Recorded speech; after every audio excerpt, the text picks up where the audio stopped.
Mister শাসমলের নিজেকে একটু বোকা বোকা লাগছিল। চৌকিদারকে ফেরত পাঠিয়ে দিয়ে তিনি আবার আরাম কেদারায় বসলেন। প্রায় শেষ হয়ে যাওয়া সিগারেটটা ক্যারামের খুঁটি মারার মতো করে জানালা দিয়ে ফেলে দিয়ে দুহাত মাথার ওপর তুলে আর ভাঙতে গিয়ে দেখলেন কুকুর যায়নি, অথবা এরই মধ্যে কুকুর আবার ফিরে এসেছে এবং সেইভাবেই ঘরের কোণে দাঁড়িয়ে আছে। জ্বালাতনের এক শেষ। রাত্রিরে তার নতুন চটিটা দফারফা করবে। ফেলে রাখা চটির ওপর কুকুরের লোভের কথা মিস্টার শাসমল জানেন। মেঝে থেকে বাটার চটিটা তুলে নিয়ে টেবিলের উপর রেখে দিলেন তিনি। ঘরের একজন বাসিন্দা বাড়ল। এখন থাকুক, ঘুমোবার আগে আরেকবার চেষ্টা করে দেখবেন ব্যাটাকে বিদায় করার।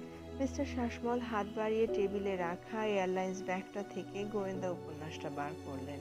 ভাঁজ করা পাতায় আঙুল ঢুকিয়ে যেই খুলতে যাবেন, অমনি তার চোখ গেল পুকুরের কোণের বিপরীত কোণে, যেখানে কখন যে আরেকটি প্রাণী এসে আস্তানা গেড়েছে সেটা শাসমল আদৌ টেরই পাননি। একটা বেড়াল, বাঘের মতো ডোরা কাটা বেড়াল, ঘোলাটে চোখ তারই দিকে রেখে কুণ্ডুলি পাকিয়ে বসে আছে। এরকম বেড়াল কোথাও দেখেছেন মিস্টার শাসমল? হ্যাঁ, মনে পড়েছে, তার বাড়ির পাশেই মুখুজ্জেদের 7টা বেড়ালের একটা ছিল ঠিক ওই রকম দেখতে। একদিন রাত্রে ঘটনাটা মনে পড়ে গেল মিস্টার শাসমলের। মাস 6 আগে একদিন রাত্রে বেড়ালের কান্নায় ঘুম ভেঙে গিয়েছিল মিস্টার শাসমলের। তখন মেজাজটা ভালো যাচ্ছিল না তার অংশীদার অধীরের সঙ্গে তার আগের দিনই প্রচণ্ড ঝগড়া হয়েছে, প্রায় হাতাহাতির অবস্থা। অধীর শাসিয়েছে পুলিশের কাছে তার কারচুপি ফাঁস করে দেবে। সেই অবস্থায় ঘুম এমনিতেই ভালো হচ্ছিল না, তার উপর এই বেড়ালের কাঁদুনি। আরো আধ ঘন্টা এই কান্না শুনে আর থাকতে না পেরে একটা ভারী কাচের পেপারওয়েট তুলে নিয়ে কান্নার উৎস লক্ষ্য করে মিস্টার শাসমল সজোরে নিক্ষেপ করেন। তৎক্ষণাৎ কান্না থেমে যায়। পরদিন সকালে মুখুজ্জেদের বাড়িতে হুলস্থুল কাণ্ড। তাদের সাধের হুলোকে মাঝরাত তীরে কে যেন নৃশংসভাবে খুন করেছে। মিস্টার শাসমলের খুব মজা লেগেছিল কথাটা শুনে। বেড়াল খুন?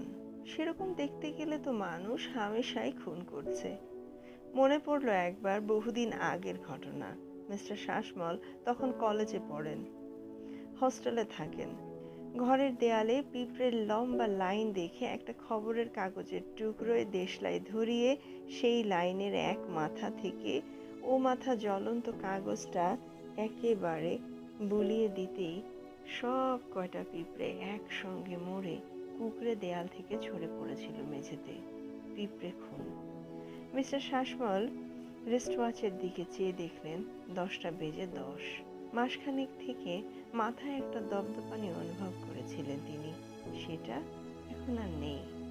আর মাথার গরম ভাবটা, সেটার জন্য তাকে দিনে 3 বার স্নান করতে হয়, সেটাও আর বোধ করছেন না তিনি। মিস্টার শাসমল বইটা খুলে মুখের সামনে ধরলেন। 2 লাইন পড়ে আবার চোখ চলে গেল বেড়ালটার দিকে। সেটা এরকম ভাবে চেয়ে আছে কেন তার দিকে? না, একা থাকার বাসনা তাকে ত্যাগ করতে হলো। অবশ্যই মানুষ তো তিনি একাই, সেটাই ভরসা। রাতে এই দুটি প্রাণী যদি উৎপাত না করে, তাহলে ঘুম না হবার কোনো কারণ নেই। ঘুমটা খুবই দরকার।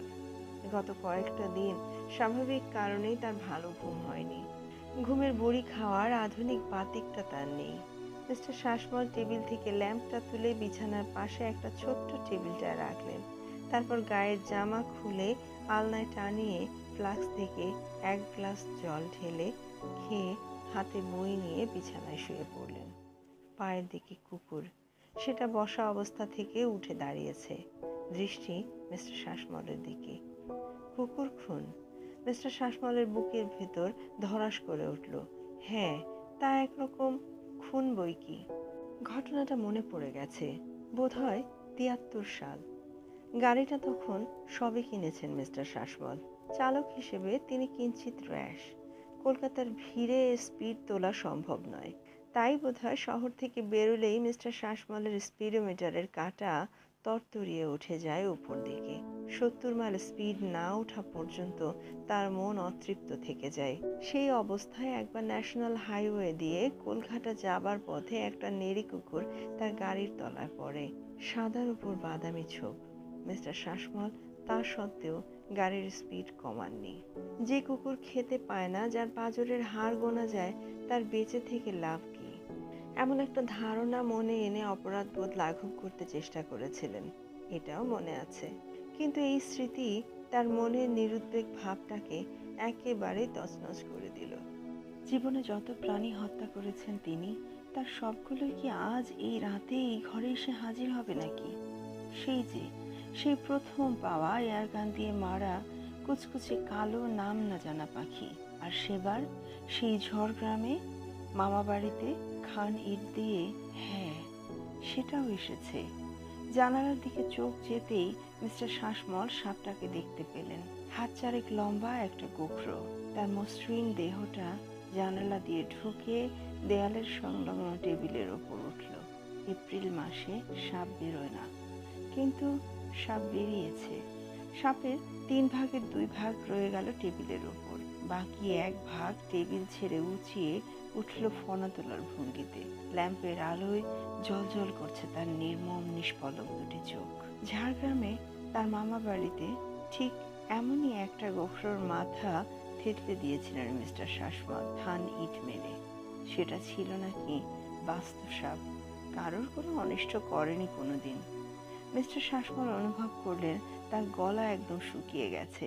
চেঁচিয়ে যে চৌকিদারকে ডাকবেন তার কোনো উপায় নেই।